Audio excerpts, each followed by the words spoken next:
UP के नोएडा से cyber ठगी का एक सनसनीखेज मामला सामने आ रहा है, जहां आपको बता दें कि एक एयरफोर्स रिटायर्ड अधिकारी के साथ 3 करोड़ से भी ज्यादा का फ्रॉड किया गया है और इसके साथ ही उनके परिवार वालों को कई दिनों तक डिजिटल अरेस्ट करके भी रखा गया है। क्या है पूरा मामला और कौन है ये रिटायर्ड एयरफोर्स अधिकारी जिनके साथ ये पूरा फ्रॉड हुआ है, इसकी ज्यादा जानकारी देंगे मेरे सहयोगी साक्षी। साक्षी बताएं क्या है पूरा मामला। जी मुस्कान, ये बहुत ही हैरान कर देने वाला मामला जो सामने आया है वो नोएडा के सेक्टर 25 से सामने आया है। जो अधिकारी हैं उनका नाम सुबीर मित्रा है। इनके साथ ये पूरी ठगी हुई है और इनको 35 दिन तक डिजिटल अरेस्ट करके रखा गया, जो कि खुलासा हुआ है जब इनकी बेटी ने पुलिस थाने पहुंचकर इसकी शिकायत करी तो पुलिस भी चौंक गई, हैरान हो गई और इसके बाद इनसे 3 करोड़ रुपए की ठगी हुई है। इनके साथ झूठा गिरफ्तारी का वारंट दिखाया गया, बताया गया कि आपके खिलाफ वारंट जारी किया गया है, जिसको उन्होंने उन पर दबाव बनाया, जो वारंट दिखाकर उन पर दबाव बनाया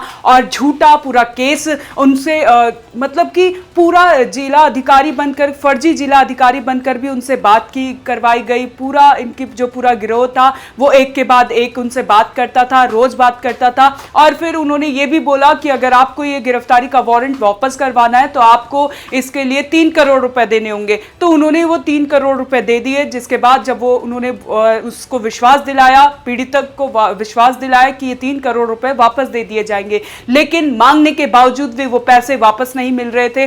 किस्तों में वापस देने की बात कही गई थी, लेकिन वो पैसे उनके पास वापस नहीं आए। तो बेटी को, जो बेटी है उसको शक हुआ कि जो मलोबिका है उनको शक हुआ, जो बेटी है, कि उसने फिर इसके बाद पुलिस थाने में शिकायत कराई, जिसके बाद ये पूरे मामले का खुलासा हुआ है। मुस्कान जी साक्षी, एक बड़ा सवाल ये भी उठ रहा है कि आखिर इतना जो केसेस आता है, इसका कोई डेटा है आपके सामने कि अब तक कितने केसेस आ चुके हैं नोएडा से और दिल्ली एनसीआर से लेकर? और एक बात यहाँ पर ज्यादा सामने आ रही है, डिजिटल अरेस्ट। आखिर ये डिजिटल अरेस्ट होता क्या है साक्षी? जी मुस्कान, डिजिटल अरेस्ट ये होता है कि जिस आजकल साइबर फ्रॉड के मामले बहुत ज्यादा चल रहे हैं, दिल्ली एनसीआर में ये पूरे जो आंकड़ा है बढ़ता ही जा रहा है। रिटायर्ड ऑफिसर्स जो देखे जा रहे हैं वो ज्यादा इस डिजिटल अरेस्ट का शिकार हो रहे हैं। जो उनके पैसे हैं वो कम पैसों में ज्यादा मुनाफा का वो उनको लालच दिलाते हैं, जिसके बाद वो इस झांसे पर आ जाते हैं। और अब मैं आपको बता दूं, जो दिल्ली एनसीआर में जो साइबर ठगी के मामले 2024 में 817 करोड़ रुपए की जो पूरी रकम सामने आई थी, इतनी लोगों को नुकसान हो गया था इतने रुपए का। और मैं आपको बता दूं 2025 में 184 मामले सामने आए हैं, जिसमें 70 करोड़ रुपए का लोगों को नुकसान हो चुका है। तो ये बहुत बड़े आंकड़े हैं। डिजिटल अरेस्ट से बचने के लिए आपको कभी भी एकदम से जो भी कॉल आए आपको उसका वेरिफिकेशन करना चाहिए, क्रॉस क्वेश्चनिंग करनी चाहिए कि आप सही पर्सन से बात कर रहे हैं या नहीं कर रहे हैं। अगर आपको कोई बेवजह डरा रहा है, धमका रहा है, पुलिस की धमकी दे रहा है, तो एक बार आप थाने में जाकर या पुलिस चौकी पर जाकर इस बारे में जानकारी लेनी चाहिए कि ये बात सही है या नहीं है। जल्दबाजी में कोई भी फैसला नहीं लेना चाहिए। इसके बाद डिजिटल अरेस्ट ये होता है कि जिस तरह से जो ये परिवार पीड़ित है, ये बात इनकी जो सामने आई उसमें ये है कि उनके आधार कार्ड भी उनके पास ले लिया था, अपने पास इन ठगों ने जब्त कर लिया था। इसके बाद जो नंबर है उस नंबर, आधार कार्ड के नंबर से एक सिम ले लिया था। उसके बाद उनके करीबियों को अश्लील फोटो भेजी जा रही थी, अश्लील मैसेज भेजे जा रहे थे, पैसे मांगे जा रहे थे, तमाम तरह के लिंक सेंड किए जा रहे थे। तो जब उनके पास ये सूचना मिली तो वो भी हक्का बक्का रह गए। उनको भी अश्लील फोटो दिखाकर बहुत ज्यादा उनको दबाव बनाया जा रहा था। डिजिटल अरेस्ट सभी परिवार, उनकी पत्नी, बेटी और पिता को डिजिटल अरेस्ट करके रखा था 35 दिनों तक और उनको डराया गया था कि अगर आप कहीं भी बाहर निकलेंगे तो आपकी ये सारी फोटोज, ये सारी बातें आपकी लीक कर दी जाएगी।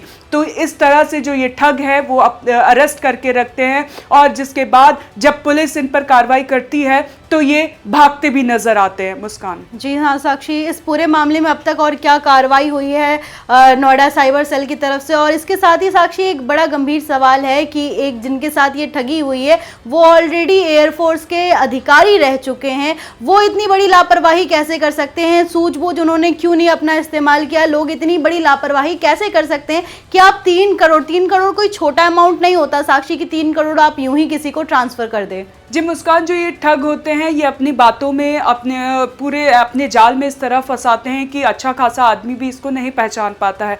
इसीलिए मैंने कहा कि आपके पास कोई भी फर्जी कॉल या झूठा वारंट दिखाकर आपको गिरफ्तारी करने की धमकी दे या पुलिस की धमकी दे तो आपको एकदम से उस पर विश्वास नहीं करना है, आपको क्रॉस वेरीफाई करना चाहिए और अपने पे इतना विश्वास होना चाहिए कि आपने वो काम नहीं किया होगा। अपने पे इतना विश्वास होना चाहिए कि आपने ऐसी चीज जब आपको पूरा अपना बैकग्राउंड सोचना चाहिए कि क्या आपके साथ ऐसा केस हो सकता है। तो इस चीज को जानकारी अगर आप नहीं कर पाए तो आपको तुरंत से अपने पैसे ट्रांसफर नहीं करने चाहिए।